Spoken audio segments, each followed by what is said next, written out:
Welcome to DC Insiders, where we bring you sharp views on global issues with relevance to Taiwan from the political capital of the world here in Washington, DC.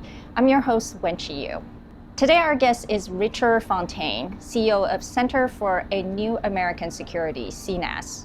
Richard has been a stalwart of American foreign policy community and recently co-authored the book, Lost Decade, The U.S. Pivot to Asia and the Rise of Chinese Power. Welcome, Richard. Thank you for having me. So is there a Trump doctrine? If there is, what is it? I don't think there's a Trump doctrine in the sense that there's some major grand strategy akin to some of the other ones that you might think about in previous presidents. I would say there's a set of impulses that might amount to a Trump doctrine. And I think a lot of the Trump doctrine comes from a sense that foreigners have taken advantage of Americans for too long, either trade partners because they have taken American jobs and produced trade deficits, or allies that insufficiently spend on their defense and get rich under American protection, or illegal immigrants who, things like that. And that this has been led by American presidents who have not done anything about it, and Trump is going to stand up and try to do something about it. So essentially, it is how America has been mistreated over the last few decades? Yes, I think that is a basic belief of the president. Now, I don't think that lines up with a huge amount of the actual situation. However, he often will talk about how we have been treated badly by allies, been treated badly by trade partners, been treated badly by countries with which we have diplomatic relationships, and that he's going to have kind of the single-mindedness to put things on a different trajectory. That is kind of an interesting philosophy. Essentially, that is to say, even though America has been the superpower for so long, but somehow others are taking advantage of this superpower for its generosity or, benign behavior. So for someone who, really has a long and established career in foreign policy, especially more on the conservative side, because you've served under Senator McCain, the White House, National Security, as well as the State Department. So how would you describe the departures of Trump's worldview from the traditional, perhaps more conservative foreign policy approach? You look at traditional conservative internationalism, and there have always been factions and differences of opinions among Republicans and conservatives and lots of other people, but I would say traditional kind of conservative internationalism has said we want to have a strong national defense, we want to have U.S. leadership in the world, we want free trade, we want to have a strong role for democracy and human rights in our foreign policy, and we want strong alliances in order to underwrite security around the world. And Trump is quite different than that. Not free trade, really de-emphasizes the role that human rights and democracy should play, skeptical of allies more than seeing them as real valuable additions. The strong defense, I think he's for that.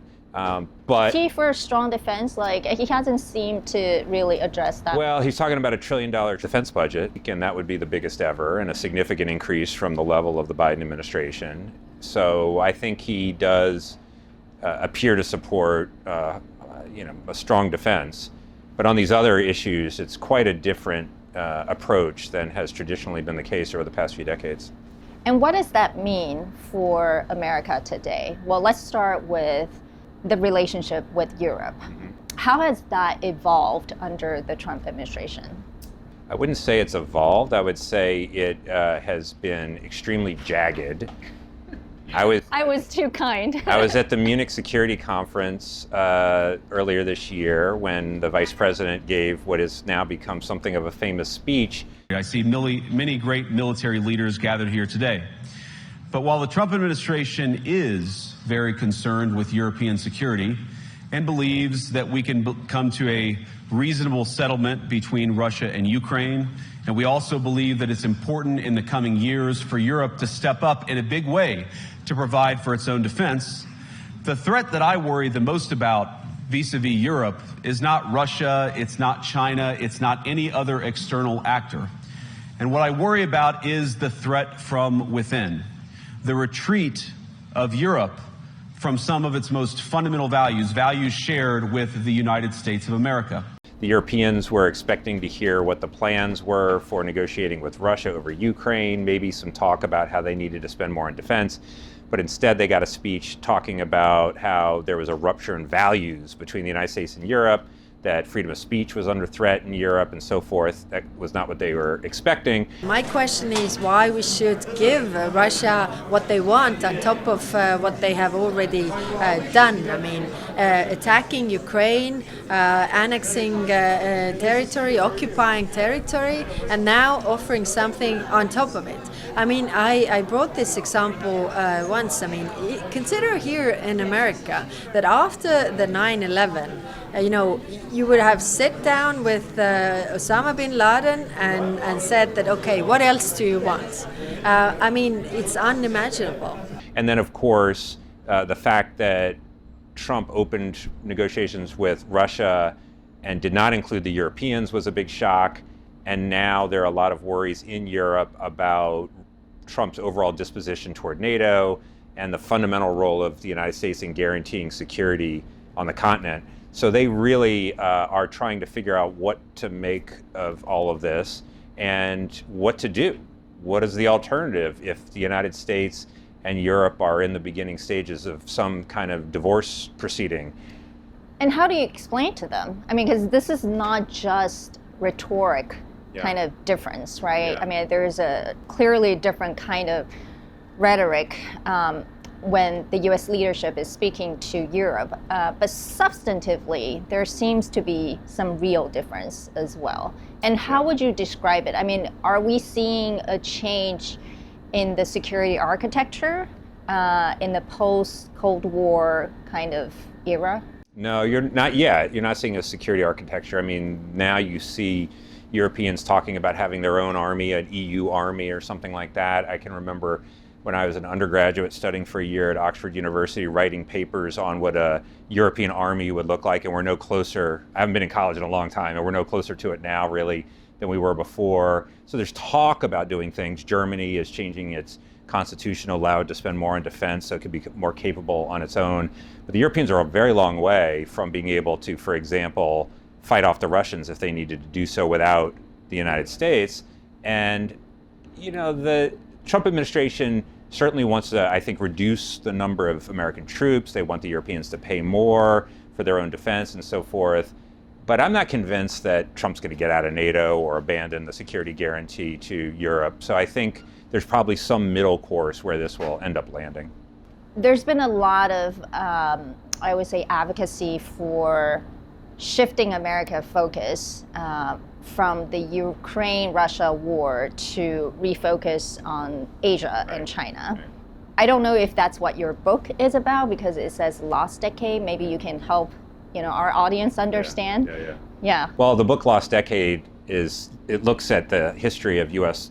Policy toward Asia and toward China from the end of the Clinton administration all the way through the present, but argues that from the time that the United States announced that it would pivot to Asia in 2011 through... That was the Obama time. That's correct. Through the beginning of the Biden administration, when you did start to see some things happening, that period of time was essentially a lost decade because we, as a country, kept trying to pivot to Asia, devote more time, attention, resources to Asia, but kept getting pulled away to other issues in other regions at the time. And of course, this was the same decade where China made major advances in its military force structure, its ability to project power, its economic gravity, its diplomatic activism, and so forth. So it amounted to something of a lost decade. Now the issue is, does the United States do more in Asia? I think the answer almost everyone would say is yes.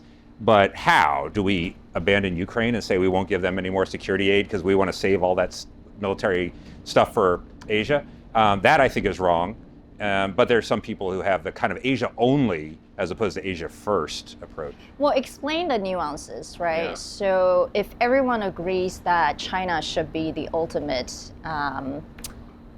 objective for U.S. foreign policy, so how much in terms of resources and attention should U.S. shift to China vis-a-vis we're talking about Ukraine and Russia. We're still giving them a lot of military assistance. Yeah. Is it just about resources, or is it about grand strategy shift? I mean, what is it? Yeah. It's about military resources, it's about diplomatic activity, and it's about economic deals and activity. Economics, we could talk about this all day, but we've been going backwards, not forwards, because really one of the greatest attractions that the United States has to offer, especially in Asia, is access to the world's biggest market, but we've been putting tariffs up and trade barriers up rather than bringing them down. Really there, the message should be, look, let's trade less with China in areas of sensitivity where we don't want to be dependent on China in particular areas, and trade more with our friends. Like, let's have an FTA with Taiwan. Let's pursue some regional trade agreement. We're a long way from that, I acknowledge, but I think that's the right policy course. On the military side, as I mentioned, Trump wants to increase the defense budget. That's good. The overall pie of military resources can grow. And that will go to more Asia-Pacific? Well, that depends. I don't know. They have not spelled out how they will apportion that or what the new money will buy. But it should be the case both where the overall pie grows and we try to give Asia a larger slice of that pie. And so, for example, the troop levels in Europe are up more than 30,000 in terms of American troops compared to the day before Russia invaded Ukraine. Those are largely on a reassurance mission. They're not actually fighting back Russians and so forth. That number could come down. There are air and naval assets in the Middle East that can be used as a surge capability when they need to go back in, but can be more permanently deployed out in Asia. So there's some nuances to how you would do these things, but the broad philosophy should be to try to improve the military balance in the Indo-Pacific, which over the recent years has been shifting away from the US and its allies and toward China. And then the diplomatic activity, in some ways, is almost the hardest because you only have one president, one secretary of state, one secretary of defense, and the US is a global power with lots of interests in lots of regions, and there's these things called events that happen that they need to deal with. And so how do you have a sustained focus on showing up and doing diplomacy in Asia while you also focus on the Middle East and North America and Europe and everything? It's hard, so you have to just make concerted efforts to try to do that. Yeah. Would you say it's accurate to characterize it as a reverse Kissinger strategy? No. I think this is really a misreading of this. So, people have said, look what Trump is trying to do with Russia, where Henry Kissinger and Nixon used China to balance Russia. He's trying to pull Russia away from China to balance China. I think, one, that reads way too much strategy into this. I don't think that this is the strategy. I think the president would like to end the war, but I think that's as far as this goes. Two, that would require us, even whatever we do with Russia to try to bring the war to a close, we would have to successfully reset relations with Russia, which we have tried multiple times without success to do. На все це потрібна реакція. Жорстка реакція Сполучених Штатів Америки, реакція Європи, реакція всіх світів, хто хоче завершення війни. Путін відмовився від припинення вогню вже неодноразово. Це нічого йому не дає, крім того, що кожного дня він забирає життя. Yeah, I'll give you an update. I'm not happy with what Putin's doing. He's killing a lot of people, and I don't know what the hell happened to Putin. I've known him a long time, always gotten along with him, but he's sending rockets into cities and killing people, and I don't like it at all, okay? But you don't think he would actually try to have a better relationship with Russia? Not to peel Russia away from China. I mean, I think on the margins, he would like to have a better relationship with Russia, but especially to end the war. That's separate from trying to balance China, but maybe most profoundly, the United States did not create the rift between China and the Soviet Union. It benefited and exploited the rift that already existed between China and the Soviet Union. There is no rift between China and Russia. They are working together more closely now than they have probably since the days of Mao. And so how are we going to drive a wedge through them, split them, and then somehow bring Russia to our side? I do not think that's realistic. 近年来，中俄两军关系保持高水平运行，持续深化高层交往，组织联合空中战略巡航、海上联合演习，相互支持对方举办重要纪念庆典活动等。中国军队愿与俄方一道，在两国元首战略引领下，进一步深化战略互信，加强战略沟通，拓展务实合作，不断增强两军关系良好发展势头，为中俄新时代全面战略协作伙伴关系增添新的内涵，为维护和加强全球战略稳定发挥重要作用。Now let's take a break. You're watching DC Insiders on TaiwanPlus. We will be back in a moment.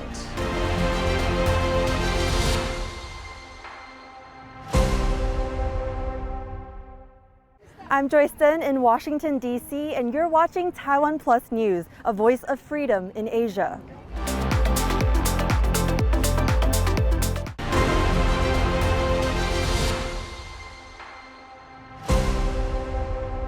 Welcome back to DC Insiders. We're talking today to Richard Fontaine, CEO of Center for New American Security, on Trump 2.0's foreign policy. Let's then talk about China. What do you think Trump's overall objective is with regard to China? That's a very hard question. I don't know, in fact, if there is an overall objective. I know that individual policymakers in his administration have overall objectives to increase deterrence, make sure that China is at least likely to attack Taiwan or to use military force in the Indo-Pacific, to compete effectively with China, especially but not limited to its influence in East Asia, but also other parts of the world, to do things like that. Trump seems to have prioritized trade. And so we know that he believes the trade deficit with China is a big problem, that it should come down. But so far, the priority for the president with respect to China has been on trade, not on Taiwan and the South China Sea or the Uyghurs or technology or many of these other things, which other people in the administration definitely care about and work on. But for the president, it seems to be mostly trade. Then how would the people in the administration, we're talking about the professionals, work with a president that doesn't seem to have an overall objective about China? Well, some of this can be done without the president specifying exactly what has to be done in all these different cases. I mean, there still is a vast administration that's making policy in lots of areas where the president has vague preferences or maybe even no preferences. He gives direction on some areas very clearly and others less so. So the administration, the Secretary of Defense was just in Asia for what seemed like a successful trip. And, it didn't make a huge amount of news back here, but he was saying many of the right things on the messaging side. We want strong alliances in Asia. We want our allies in Asia to be as strong themselves as possible. We want to expand the opportunities to work with friends and partners across the region and the defense sphere in all kinds of different ways. And that ultimately this is trying to, among other things, deter China from taking any military action. That's all right. I don't know that that necessarily came from Donald Trump down, but it doesn't matter that much as long as, that's the position of his administration. Well, I think there is some kind of fear, right, in terms of if Trump himself somehow makes a deal after, let's say, a summit with Xi, and then he could reverse everything else that his administration, other people are saying or doing. And let's talk about Taiwan specifically. There is some anxiety in Taiwan that somehow Trump might even betray and sell out Taiwan. What would be your advice to Taiwan? Yeah, I don't think that there is any reasonable likelihood that the president will, for example, say, if you in Beijing agree to reduce the trade deficit, you can have Taiwan, right? This is sort of a nightmare deal, I guess. Even if he tried to do that, I think there are many restraints in the US system that would prevent something like that. And if you go all the way back to the Taiwan Relations Act and things like that, Congress gets a vote in these things and has a position on Taiwan which is far more supportive than that. So I think a lot of that would hold. And I don't think a deal like that is possible anyway. And I think deterrence obviously begins with Taiwan's own self-defense capabilities. And the harder they are to take militarily, the more time I think they buy for themselves in that regard. I think it continues by having a credible regional deterrent, not just the United States, but Japan and other allied countries around the world. The real issue is more in the realm of what we call declaratory policy. What does the president, any president, say he will do if Taiwan is attacked? And the traditional posture has been strategic ambiguity. So we wouldn't, an American president wouldn't say definitively whether the United States would defend Taiwan. He actually hasn't. Yeah, he's. So, but this is the thing, but his predecessor did, right? So Joe Biden kind of moved the goalposts on this because 4 times he said publicly, yes, if China attacks Taiwan, the U.S. will defend it. Yeah. Trump, for all of his non-traditional approaches, is actually sticking to the traditional formulation of strategic ambiguity. I'm not going to answer that question, or we'd have to see at the time and things like that. But it feels a little bit like a walk back because Biden was so forthright about what he would do. Actually, I think the strategic ambiguity is the right approach. But I hope that Trump won't go even further to say things that he's hinted at before, like, well, they stole our semiconductor industry, so, whatever. That's not the right direction to go in. Who around him, as you know, are sort of advising him really on China specifically? I mean, it seems really hard to read. Yeah, well, he's got obviously the National Security Advisor, Secretary of State, Secretary of Defense, an entire National Security Council staff, Secretary of Treasury and Commerce, especially when it comes to the economic issues. So there are people around him, including people in Marco Rubio and others who've spent years, if not decades, thinking about policy in Asia and China and having been involved in it and so forth. So, there are a lot of people who are experienced around him. But, ultimately it's going to be the president's own priorities that win out. And as I said, I think right now his priority is trade. Talking about some continuity that you just alluded to, clearly the U.S. foreign policy has experienced some seismic change, even just during the first few months of Trump administration. Can you maybe share some of your observations? A lot has changed, it seems, in the Washington, D.C. community. We're not just talking about, people losing jobs. How are other things evolving in this town? Well, tariffs on the entire world at the same time in very large amounts, big change. Foreign assistance? I was going to say the elimination of most of our foreign aid, the closure of USAID, and also other soft power instruments, Radio Free Asia and NED, National Endowment for Democracy, and IRI and NDI, and some of these other things. I mean, that's obviously a big change. Some of the Middle East policy here and there has changed on the Houthis, for example, hitting the Houthis in a way that the Biden administration declined to do. I would say, maybe counterintuitively, though, I think there's going to be more continuity from Biden to Trump in Asia policy and China policy, ultimately, than in most other areas. One, because Biden's policy on China and on Asia was actually more like Trump 1's than it was like Obama's. I mean, Obama, at that time, was still the engagement policy toward China. There was some hedging on the side and things like that. I mean, Biden picked up Trump's language about China being a strategic competitor and being a long-term challenge to the United States. It built on Trump's policy on export controls on technology. It kept all the tariffs in place, picked up, work with some of the other minilateral formats like the Quad and things like that. And, for example, in the Quad, Marco Rubio had his first meeting with Quad foreign ministers on his first day in office. And there's been a decent amount of diplomacy with regional leaders and so forth. Again, the trade side of this is its own thing, but when you look at the overall approach to China, is it a strategic competitor to the United States? Does it remain the greatest long-term challenge to the United States? Is part of the answer to dealing with that challenge to have closer ties with stronger allies and partners? I think the answer to all that is yes, and that's basically the same answer the Biden administration would have given. Mm-hmm. So it sounds like there's more continuity as it appears in the media. I think so, especially on Asia policy. Some of it gets obscured, for sure, when we watch things like the tariffs or talking about, seizing Greenland and making Canada the 51st state. But, foreign policy tends to be a little bit like an iceberg. So, that top 10% is jagged and glittering and highly visible, and everybody pays attention to it. But underneath it, it's the 90% that exists that's still just sort of floating along. And there tends to be more continuity, even in areas where you might not expect it, than you would see just by looking at what the great departures are. Oh, that's a really interesting way of describing it.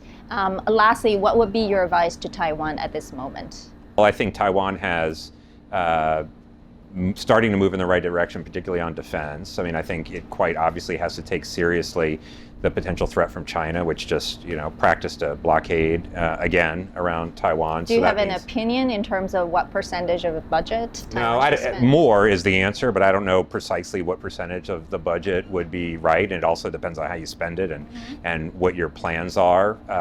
But I think that's a big part of it. And so, doing as much as possible to make Taiwan into, the prickly porcupine, as they like to say, and having kind of a strategy of denial. I think that's very important, and that will require more resources from Taiwan. And then also looking not only to the United States, but also to opportunities for more potential partnerships with other countries, including the region, like Japan and Australia, maybe South Korea, maybe a couple of others. I think that's important as well. And then try to kind of keep your eye on the long range here. I mean, ultimately, again, this is about trying to maintain deterrence and prevent war in Asia without capitulation, right? So that there's no war and there's no seizure of Taiwan. That's what we're after, so that Taiwan can continue to be the democracy that it is.